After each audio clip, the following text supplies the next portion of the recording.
In the office, the pace is normal for everyone. Except for D. He walks fast through the hallways as if he's on an urgent mission.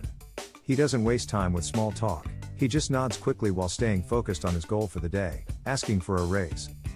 D takes a deep breath, reaches the boss's door, and walks in without knocking. The boss jumps, startled, in the middle of a Zoom meeting. D simply says, "This will be quick." He drops a thick report on the table and goes straight to the point. "I delivered 3 projects ahead of schedule. I reduced costs by 12%. I want my raise. When can we sign?" The boss leans back, pressured. The results are real, but D's approach turns the conversation into a confrontation. The boss replies, "D, I appreciate your work.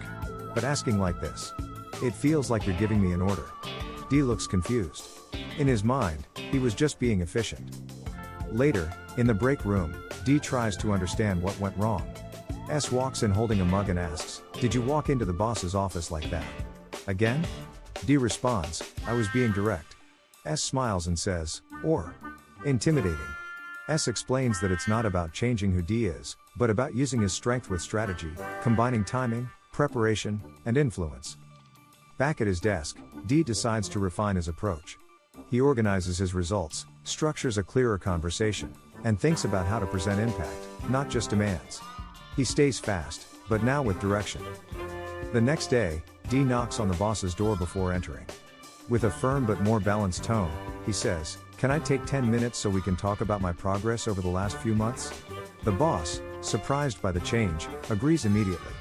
D presents his results in a structured way: early deliveries, cost reductions, positive team impact, and what he plans to accomplish next. No pressure, no commanding tone, just clarity and evidence. The boss smiles. "Now this works. Let's review your raise." D leaves the office confident, but this time, lighter. In the hallway, S asks, "So? Did it work?" D replies with humor, "It did. And I didn't even break the door." Because for D, evolution isn't about slowing down. It's about using his speed strategically.